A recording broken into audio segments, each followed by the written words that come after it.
कहानी का नाम अंधेरे का घर भाग 1। रहस्यमय आमंत्रण। गांव के बाहर एक वीरान रास्ता था जो घने जंगल के बीच से होकर एक खंडहरनुमा घर तक जाता था। इसे अंधेरे का घर कहा जाता था। लोग कहते थे कि यह घर शापित है और जो भी इसके अंदर गया वह कभी वापस नहीं लौटा। लेकिन आरव, एक युवा शोधकर्ता जो परालौकिक घटनाओं का अध्ययन करता था, इन बातों पर यकीन नहीं करता था। उसे रहस्य में दिलचस्पी थी। आरव को एक दिन एक अजीब सा पत्र मिला। कागज पुराना था, किनारों पर जले हुए निशान थे। उस पर लिखा था, अगर तुम्हें अपनी सच्चाई जाननी है तो अंधेरे का घर तुम्हारा इंतजार कर रहा है। पत्र पढ़ते ही आरव के दिमाग में अजीब ख्याल आने लगे। क्या यह किसी का मजाक था या सच में कुछ ऐसा था जो उसके अतीत से जुड़ा था? उसने यह पत्र अपनी दोस्त नेहा को दिखाया।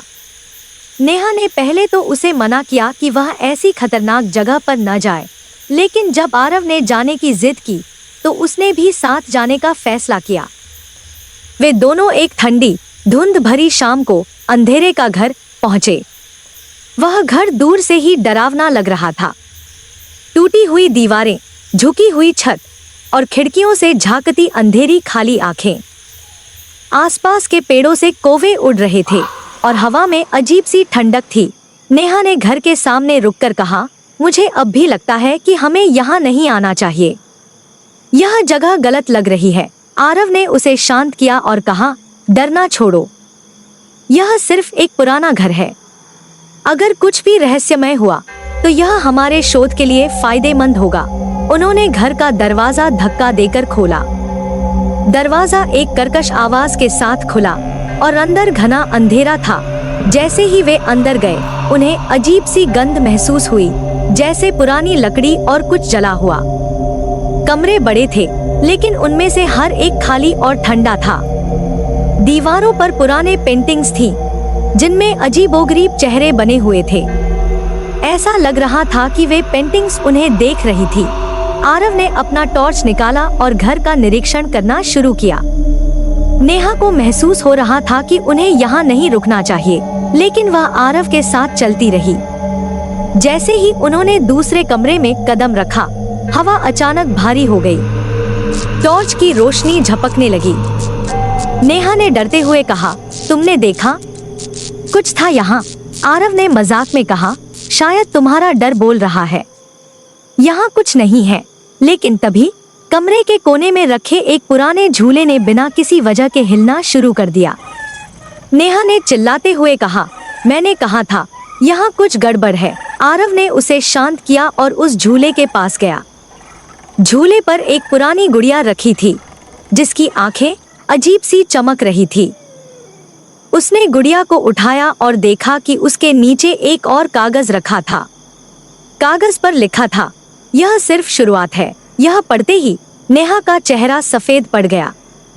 उसने कहा, आरव, हम यहाँ नहीं रुक सकते, चलो बाहर चलें। लेकिन आरव की जिज्ञासा बढ़ चुकी थी। उसने कहा, नहीं, हम यह जानकर रहेंगे कि इस घर में आखिर हो क्या रहा है। अंधेरे में गूंजती आवाजें रात बढ़ने के साथ घर के अंदर अजीब घटनाएं तेज होने लगी। दीवारों से धीमी धीमी फुसफुसाहट सुनाई दे रही थी।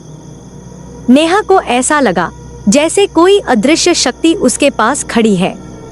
उसने आरव से कहा, तुमने सुना? कोई हमें देख रहा है। आरव ने उसे नजरअंदाज करते हुए कहा, यह सिर्फ हवा की आवाज है, तुम इसे ज्यादा सोच रही हो। लेकिन तभी एक गहरी और गूंजती आवाज पूरे घर में सुनाई दी, तुमने हमें जगाया है, अब यह घर तुम्हारा है। यह सुनते ही नेहा डर के मारे बेहोश हो गई। आरव ने उसे संभाला और बाहर भागने की कोशिश की, लेकिन जैसे ही उन्होंने दरवाजा खोला वह अपने आप बंद हो गया। उन्हें समझ आ गया कि अब वे इस घर के अंदर फंस चुके हैं।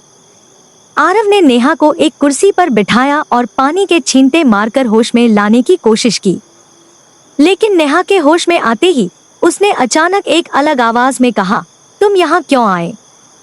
तुमने गलत किया है, अब तुम इस शाप से बच नहीं सकते। आरव घबराकर पीछे हट गया। उसने देखा कि नेहा की आंखें काली हो गई थी। वह की ओर इशारा करते हुए बोली, यह घर तुम्हारे अतीत को जानता है, यह तुम्हारी सच्चाई बताएगा। नेहा का यह रूप देखकर आरव की आंखों में डर और पछतावा साफ झलक रहा था। नेहा के काले पड़ते चेहरे और उसकी बदली हुई आवाज ने आरव को जड़ कर दिया। नेहा अब नेहा नहीं थी, वह एक अजीब और शक्तिशाली उपस्थिति का माध्यम बन चुकी थी। घर के चारों ओर की हवा भारी हो गई थी और एक ठंडक ने हर चीज को घेर लिया था। नेहा की आवाज अब गहरी और डरावनी हो चुकी थी। वह कहने लगी, तुमने दरवाजे को खोला है और अब इसे बंद करना तुम्हारे बस में नहीं। यह घर तुम्हें तुम्हारे सबसे गहरे राज दिखाएगा। तुम इससे बच नहीं सकते। आरव को समझ नहीं आ रहा था कि वह क्या करे। उसने नेहा को होश में लाने की कोशिश की, लेकिन उसकी हालत बिगड़ती जा रही थी। नेहा की आंखें अब पूरी तरह सफेद हो गई थी। वह फर्श पर गिर गई और जोर जोर से हंसने लगी। हंसी इतनी भयानक थी कि आरव के कान सुन्न हो गए।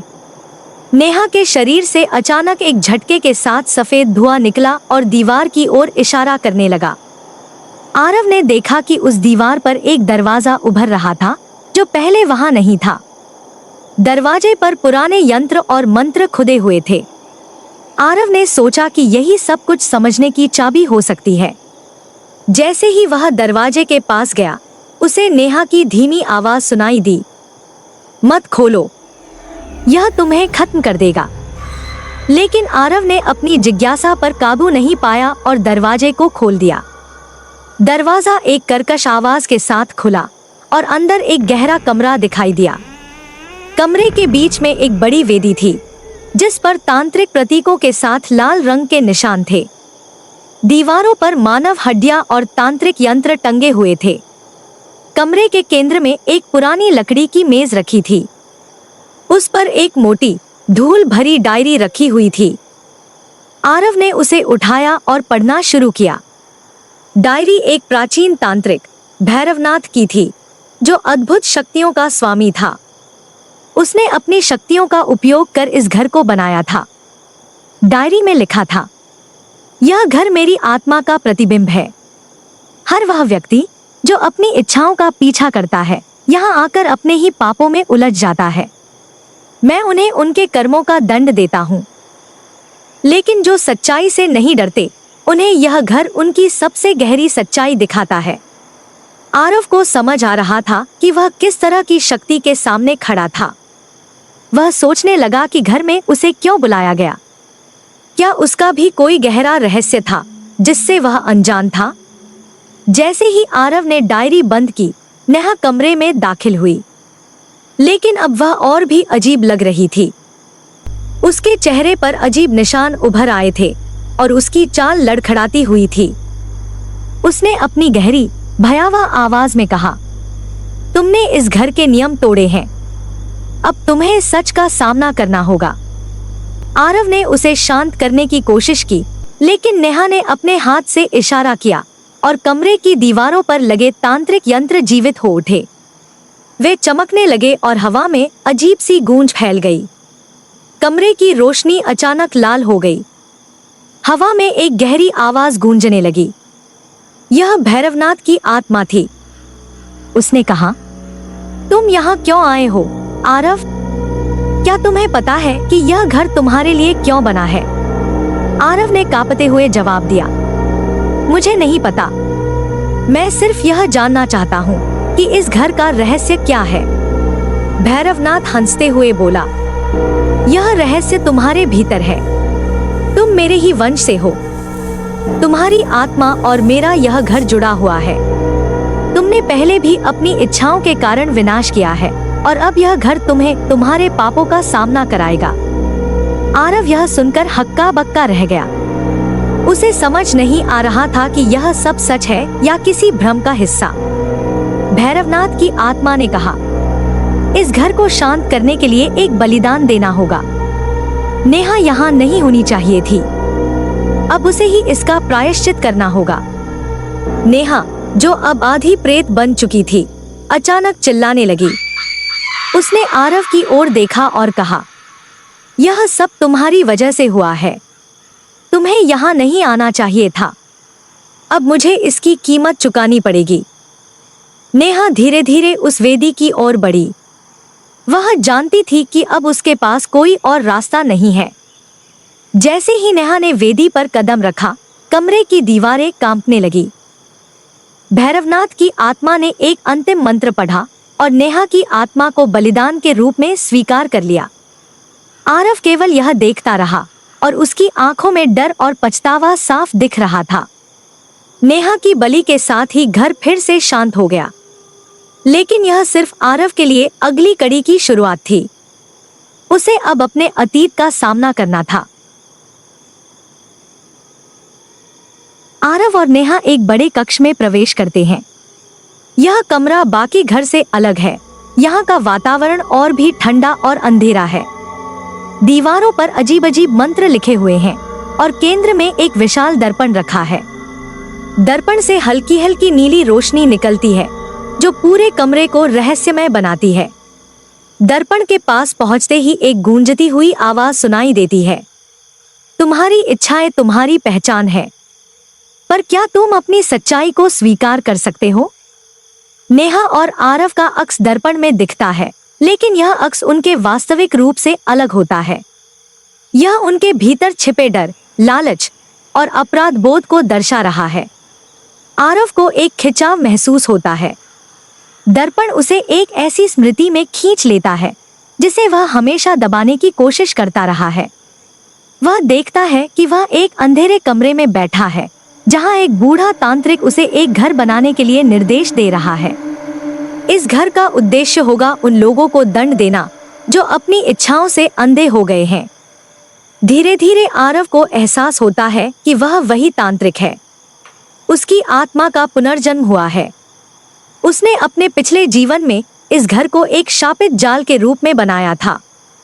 वह खुद भी इस घर का हिस्सा बन गया था और अब उसकी आत्मा को मुक्त करने का एक ही तरीका है, सच का सामना करना और अपने कर्मों का प्रायश्चित करना। नेहा को भी दर्पण खींच लेता है। वह खुद को तांत्रिक के साथ देखती है, एक वफादार शिष्या के रूप में। लेकिन धीरे धीरे सच्चाई सामने आती है। नेहा ने लालच और ताकत के लिए तांत्रिक को धोखा दिया था। उसने तांत्रिक को मारने और उसकी शक्तियों को अपने कब्जे में लेने की कोशिश की थी। लेकिन तांत्रिक ने मरने से पहले अपनी आत्मा और शक्तियों को इस घर में बांध दिया था। नेहा का अपराध बोध और डर उसे घेर लेता है। अब उसे समझ आता है कि वह खुद इस घर का हिस्सा बनने वाली है। दर्पण के पीछे एक और दरवाजा खुलता है। एक गहरी आवाज गूंजती है, तुम्हें एक विकल्प दिया जाता है। अपनी आत्माओं का बलिदान करके इस घर का शाप समाप्त कर सकते हो, लेकिन केवल एक ही जीवित रह सकता है। आरव और नेहा दोनों असमंजस में पड़ जाते हैं। आरव सोचता है कि वह तांत्रिक की सजा से बच सकता है अगर नेहा बलिदान दे। नेहा, जो खुद को दोषी मानती है, बलिदान देने को तैयार है। लेकिन तभी आरव एक चाल चलता है। वह नेहा को दर्पण की ओर धकेलता है और कहता है, यह तेरा अपराध था।